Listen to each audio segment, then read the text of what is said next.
Kala ko kung anong nangyari sa inyo. Ang tagal-tagal nyo na eh. Kaya hindi na umaanggit yan, no? Tingnan mo si Daddy, oh. Sarap buhay. Dito natambayan ni Daddy. Kupit ako ka... Pag nabuisit na sa akin, dito natatambay para walang kulit-kulit na. Walang bunganga maririnig sa akin. Oh, nakatain daw yung dalawa. Ay, hindi. Si Sag pa daw ang nakatai. Ay, si Bin lang ang nakatai. Si Sag hindi pa daw tumatai. Ba't ikinover mong mababa? Sabi ko sa iyo, lagyan mo ng puwang yung dito para may silipan sila. Tignan mo na. Gustong magsilip.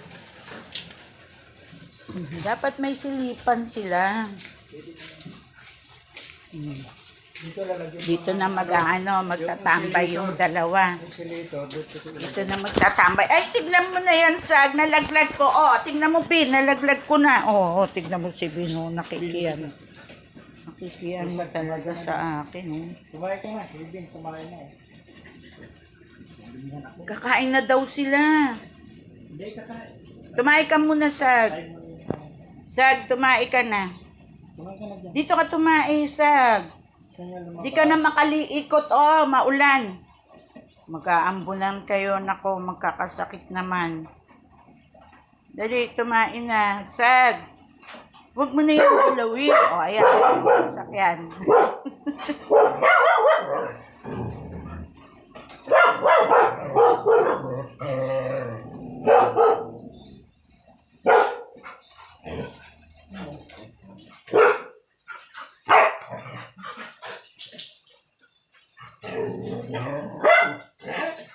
Dito, pag malakas ang ulan, tumutulo. Saan? Yung pag may hangin din, papasok dito. Ito, tumutulo na rin dito. Walang tulog dyan. O, lagay mo lahat yung mga ano doon, yung ganito. Para may higaan din sila diyan. Pero doon sa taas, dalang ko dito. Yung ating ano, yung ganito. Hoy, susyan, may upuan pa tayo dito para makapahinga. Ay, salbahe ka, Bin. Yan, hindi. Magpakandong na agad. Wag na.